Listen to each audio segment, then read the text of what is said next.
아, 조금 화면이 이상하죠? 제가 저희 집 부엌에 앉았습니다. 네, 그리고 저희 배경이 저희 집 뒷마당이에요. 근데 나무가 끝이 보이잖아요, 위에가. 저희가 집터에 비해서 뒷마당이 굉장히 이렇게 밑으로 내려가 있어요.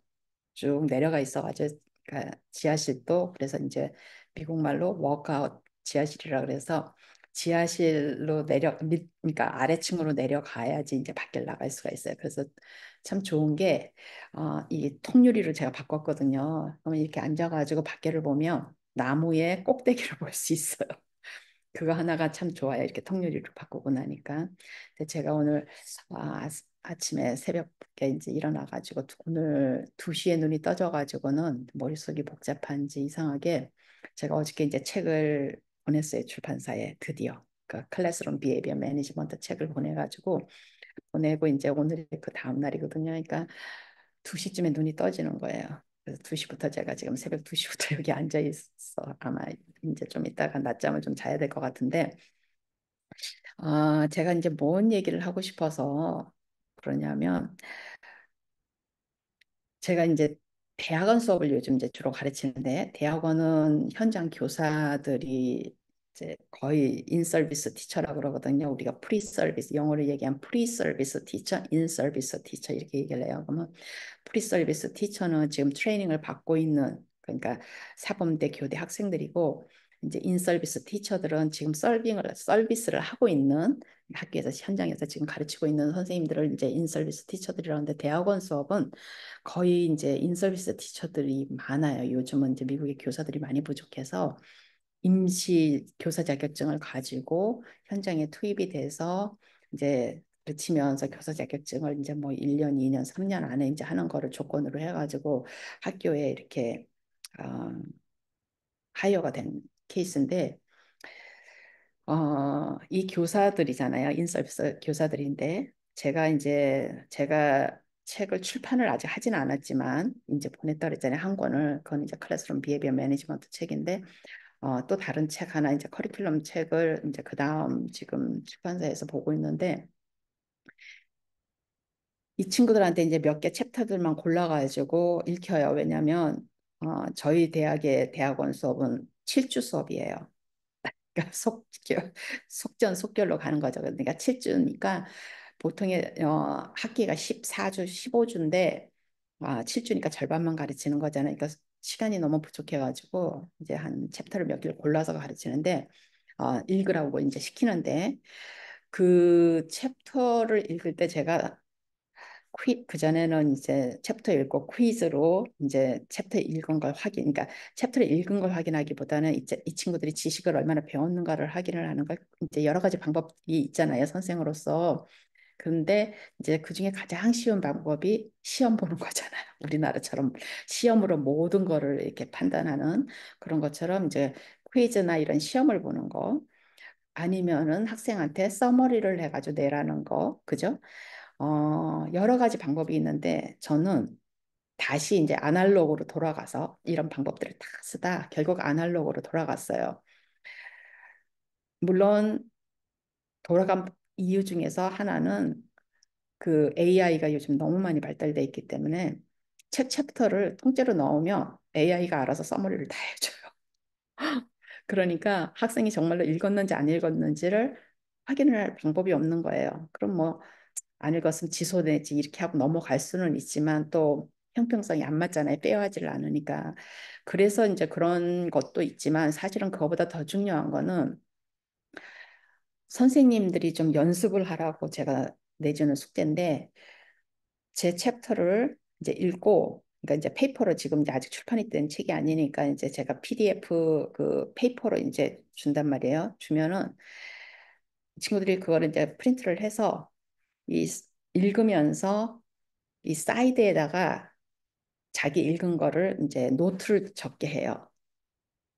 읽은 거를. 그러면은 한 단락을 읽고 노트를 적기도 하고 읽어 쭉 내려가면서 그러면서 이제 제가 이제 그 노트에 이제 뭐를 뭐 인클루드 해라 그러면서 읽으면서 왜 읽다 보면은 현장의 교사들이니까 막 케이스가 생각이 나잖아요. 그런 케이스 같은 것도 적고 적고 또 교수한테 질문이 있으면 이제 질문도 적고 이렇게 가르치 이렇게 이제 제가 그 룰을 주고서는 그렇게 하는데 상당히 좋아요. 그리고 리얼리스틱하니까 선생님들이 이제 선생님 학생이죠. 굉장히 많은 거를 거기다 적어요. 근데 그게 이 선생님들이 저는 가서 이제 그 방법을 해보면서 왜냐면 노트를 적기 위해서는 어때요? 쭉 읽어야 되잖아요. 읽으면은 우리가 이제 아이들을 가르칠 때 이제 우리나라처럼 사지선다형, 뭐 오지선다형 사실 그것만큼 정말로 쓸데없는 시험이 없거든요. 그렇지만 이제 효용성과 객관성과 뭐 이런 거를 위해서 이제 그 시험을 그렇게 하는데 이제 저희 미시간 같은 경우는 교사 그 시험도 교사 그 서티피케이션 시험을 볼때 최고 제일 맞는 앤서 그다음에 두 번째 맞는다 뭐 이런 식으로 해서 그나마도 이제 조금 다양성을 주는 거예요. 그래서 케이스를 주고 보통 교사들의 시험에는 케이스가 많거든요. 케이스를 줘요. 얘가 뭐 학교에서 뭐 이렇게 교실 안에서 이런 저 아니란 애가 이런 문제 행동을 일으켰는데 이때 선생님이 어떻게 해야 되느냐 뭐 이러면은 이제 넘버 원, 투 이렇게 쭉 주면서 베스트 방법, 그 다음에 차선책, 그러니까 최고, 차선 이런 식으로 이제 주는데 그런 방법도 있지만 지금 시대가 우리가 AI 시대고 디지털 시대이기 때문에 우리가 어디를 나가봐도 아마 한국도 똑같을 거예요. 아이들이 손에 전화기를 다 가지고 들고 다니잖아요. 그리고 아예 그냥 전화기에 콜을 받고 있다고 이렇게 표현을 할 정도로 그렇게 있고 또 어떻게 보면 어린 아이들에게 이 전화기가 부모들에게 효도를 하는 식인 거예요. 아이들이 이제 그전처럼 칭얼거리고 뭐 엄마 심심해 뭐 어째 저째 하는 거를 전화기 하나만 딱 주면은 아이들이 아니면 태블릿 그죠? 그런 아이패드 같은 태블릿을 하나 딱 주면은 그것이 이제 아이하고 친구가 돼서 아이들이 시간을 보낸단 말이에요. 그러니까 인간하고 시간을 보내는 게 아니라 이제 기계하고 시간을 보내잖아요. 그러면 요즘은 책도 어떻게 많이 읽어요? 디지털 책을 많이 읽잖아요. 디지털 책을. 그러면은 이제 저도 뭐 한국 책들을 여기서 이제 살 수가 없었죠, 그전에는. 근데 지금은 이제 살 수는 있는데 가격이 비싸죠. 아무래도 한국에서 이렇게 들어온 수입품이 있다 보니까 저도 이제 그런 기기를 가지고 한국 책을 읽고 싶은 한국 책이 생기면 제가 다 그렇게 사서 읽기는 하지만은 많은 부분에 있어서 이렇게 아이들을 가르쳐 보면 우리가 이제 공부를 하는 데 있어서 이 메모리가 있잖아요. 그러니까 애들이 막 공부를 하고 이렇게 기억을 하잖아요. 공부를 하고 이렇게 기억해서 시험을 보는 거와 이제 아이들이 쭉 읽으면서 그러니까 자기가 읽은 내용을 어떻게 해요? 정리를 하죠. 정리를 해서, 아, 여기에서 지금 이 저자가 무슨 얘기를 했구나. 아, 여기서는 무슨 얘기를 했구나. 아, 여기서는 무슨 얘기를 했구나. 그래가지고 한 챕터나 한 단락을 다 읽고 나면 아이가 머릿속으로, 아, 여기서는 이런 얘기를 했고, 이런 얘기를 했고, 이런 얘기를 했고, 이렇게 해서 결론이 나고. 이런 걸 아이들이 못하는 거예요, 요즘. 원래 제일 힘든 게 이제 우리가 읽기 쓰기 뭐 다 하는데 컴프리헨션이 힘들죠. 그렇죠? 컴프리헨션도 그전에도 제가 이제 여러 번 얘기를 했지만 이 컴프리hen션을 보려면 이제 우리가 또 시험을 문제를 내주잖아요. 그러면 이 문제에서 이 컴프리hen션 문제에서 어, 단락 안에 답이 있는 문제들은 그렇게 생각을 많이 안 해도 돼요. 이렇게 단락만 내용 읽으면 사실 읽지도 않고 우리 왜 옛날에 이제 막 시간 재가면서 학력고사 보고 이럴 때 문제 읽고 선생님들이 이제 저기 뭐야 시험 보는 막 방법을 가르쳐 주실 때 문제를 먼저 읽어. 그리고 가서 답을 찾아.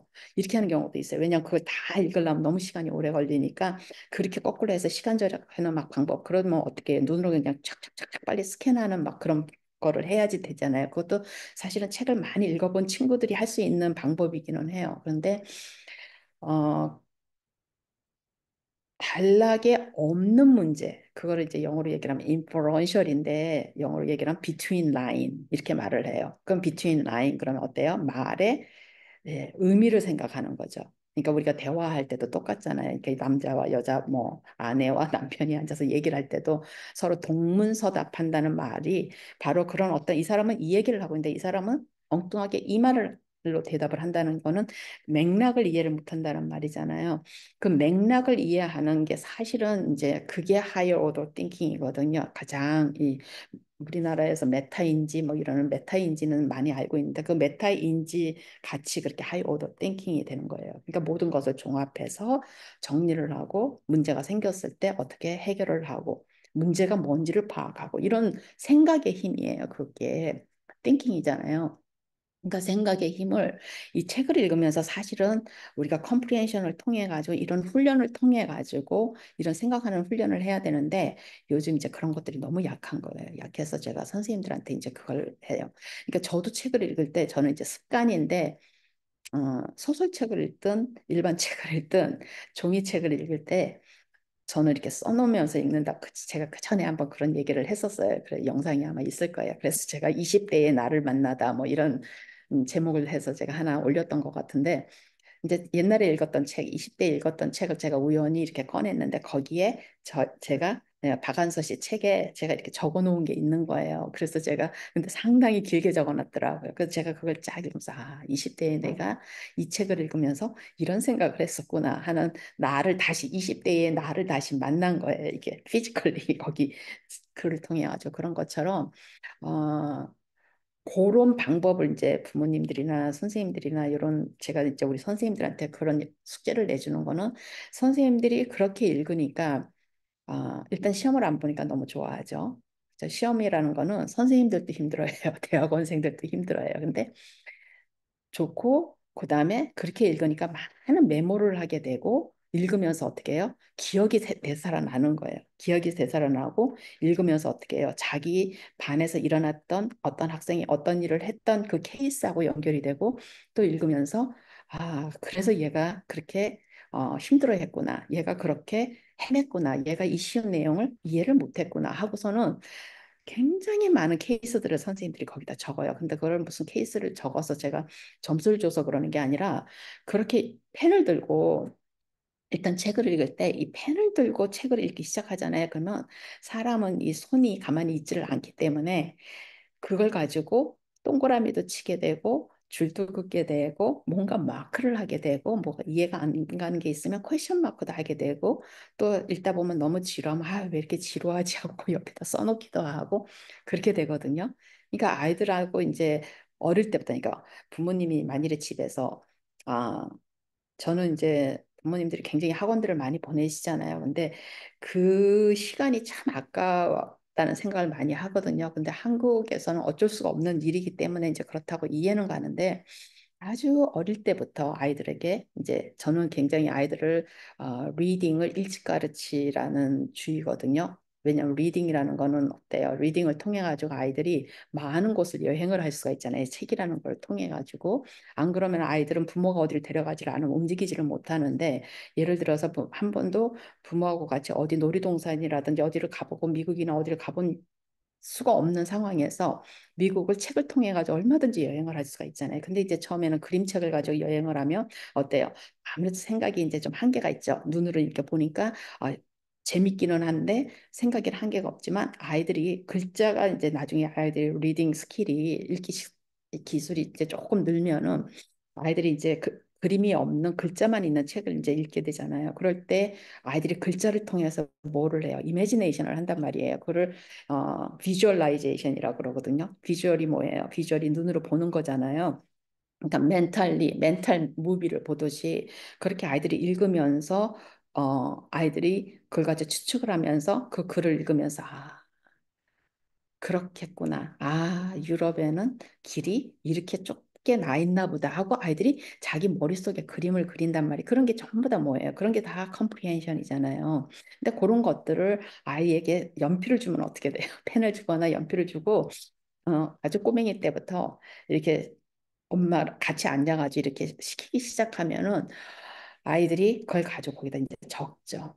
이런 길인가 하고 이렇게 적어놓기도 하고 줄을 긋기도 하고 이렇게 하면서 이제 아이들에게 읽기를 가르치면 지금 제가 이제 선생님들한테 그 방법을 거꾸로 아날로그식으로 지금 가르치고 있는 것처럼 아이들을 어릴 때부터 그런 연습을 시켜 놓으면 아이들이 그 다음부터는 그러니까 저는 아이들에게 그렇게 디지털 책을 사주는 거를 그렇게 권하진 않아요. 근데 이제 중고등학교 정도가 돼서 아이들이 어, 가방도 무겁고 막 이러니까 그거 한 권에 그 디지털 디바이스 하나에 그 기기 하나에 몇백 권의 책이 들어갈 수 있잖아요. 몇천 권도 들어갈 수 있을 정도로 기기가 그러니까 여행을 갈 때 이럴 때는 이제 그런 걸 들고 가죠. 왜냐하면 여행 가고 비행기 안에서 뭐 차 안에서 아이들이 이제 뭘 심심할 때 언제든지 꺼내 읽을 수 있는 그런 기기가 보조적인 역할로 사 주는 건 괜찮지만은 될 수 있으면은 평상시에는 페이퍼 책을 사서 아이들과 같이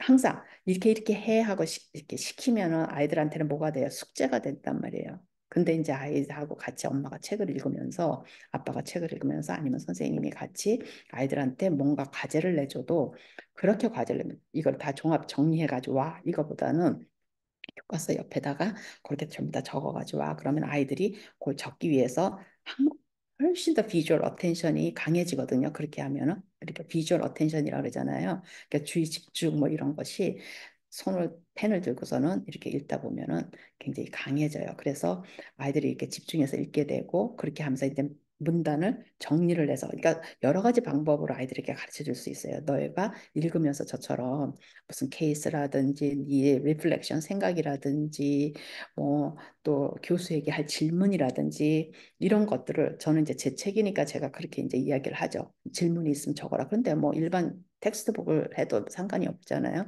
그것처럼 거기에다가 뭐 질문이 있으면 또 질문을 적기도 하고 이렇게 하면서 훈련을 시키면 훨씬 더 아이들이 사고하는 능력이라는 게 이렇게 살아보니까 저도 맨날 사고하는 능력, 사고하는 도대체 그게 뭘까 항상 궁금했었거든요. 근데 사고하는 능력이라는 게 어떻게 우리가 트레이닝을 시키냐, 뭐 글을 주면서 글짓기를 시키냐 그런데 그렇게 생각을 하는 버릇을 들이면 아이들이 나중에 글쓰기도 굉장히 잘하게 돼요. 왜냐하면 자기의 생각을 정리하는 그것도 있잖아요. 읽으면서 자기 생각을 정리를 해야지 거기다가 노트를 적게 되니까 정리하는 그것도 있고 그렇기 때문에 이 영상을 보시는 선생님들이나 부모님들이나 어른들도 아, 뭐 단순한 요즘 뭐 한강 작가가 굉장히 유명하잖아요. 특히나 한강 작가 책은 읽기가 쉬운 책은 아니잖아요. 그러니까 그런 책들을 가지고 읽으면서 밑줄을 그으면서 옆에다 이렇게 적으면서 그냥 아이들 앞에서 그렇게 하는 거예요. 이게 최고의 방법은 우리가 왜 어른은 아이들의 거울이라 그러잖아요. 그러니까 아이들한테 책 읽어 하는 게 아니라 엄마 아빠가 책을 많이 읽고 집에 온천지에 책이 있고 제가 이것도 그전 영상에 해놨지만은 우리가 책을 어떻게 집에다 배치를 할 것인가 이런 것부터 저는 아이를 낳았을 때 굉장히 생각을 많이 했다는 게 책을 일상으로 두기 위해서 제가 책꽂이에다 책을 꽂지를 않고 아이들한테 구석구석에 방, 거실, 뭐 구석구석에다 제가 이렇게 대나무, 뭐 베스킷 있잖아요. 이런 조그만 베스킷, 뭐 좀 큰데 이렇게다가 거기다가 애들 책을 전부 다 꽂아가지고 그냥 이렇게 바닥에다가 이렇게 널러놓으면 아이들이 어때요? 띵굴띵굴 심심하다가 한 권 꺼내가지고 이렇게 쭉 누워가지고 이렇게 보다가 재밌으면 아이들이 또 이제 앉아가지고 보다가 이렇게 한단 말이에요. 그러니까 책이라는 게 억지로 막 그렇게 해서 막 정리정돈하고 아니면 막 읽어 해서 되는 게 아니라 일상생활 속에서 우리가 밥 먹듯이 뭐 하듯이 그냥 이렇게 쭉 그러니까 책을 어떻게 보면 집안에 인테리어를 책으로 하는 것처럼 그런 배스켓을 조금하게 이렇게 여러 군데다가 이렇게 해놓으면은 그다음에 거기에 이제 연필도 사이사이에 이렇게 베스킷에서 하면 이제 이 기퉁이가 좀 남잖아요. 그럼 거기에다가 이렇게 연필 이렇게 조그만 컵 같은 거 이렇게 꽂아 놓고서는 거기다가 이제 연필 같은 거 뭐 그다음에 이렇게 색연필 있잖아요. 그런 거 같은 거 이렇게 꽂아 놓으면 아이들이 그냥 막 읽다가 그 꺼내 가지고 아이들이 또 이렇게 밑줄도 좀 그어가면서 이렇게 읽고 그다음에 또 거기다가 뭐 종이도 조금 이렇게 하얀 종이 같은 것도 이렇게 좀 조그만 노트북 같은 거 이런 거를 이렇게 놔두면 아이들이 또 심심하면 꺼내가지고 자기가 읽은 책 읽다가 거기서 뭐가 이제 생각이 나면 또 아이들이 앉아서 그림도 그리고 이거 그냥 자연스럽게 일상 속에서 왜냐하면 책을 일찍 가르친 제가 우리 아이들에게 책을 일찍 가르친 이유 중에 또 하나가 아이들이 심심해 소리 부모들이 가장 난감하잖아요. 그러니까 아이들이 그 심심할 때 항상 자기 옆에 그 재밌는 친구가 하나 있다는 거를 알려주기 위해서 꼭 사람 친구도 재밌지만은 책 친구도 재밌다는 걸 아이들에게 그냥 무의식적으로 이렇게 아이들에게 친근하게 이렇게 알려주기 위해서 제가 그렇게 했던 거거든요. 근데 다행히 두 아이가 큰 부담 없이 자연스럽게 그렇게 책과 잘 지냈고 읽게 됐고 그렇게 된 것 같아요. 그러다 보니까 아이들이 생각하고 사고하고 이러는 것들도 훨씬 더 낫죠. 아무래도 왜냐하면 일단 인풋이 들어가면 항상 아웃풋도 나오니까 그런 어떤 그러면서 이제 책에 대한 관심도 많아지고 이렇게 되는 것 같아요. 그래서 아무튼 제가 그 말씀을 잠깐 드리려고 앉았습니다. 오늘 여기서 그만할게요. 하루 잘 지내세요. 여기는 아침입니다.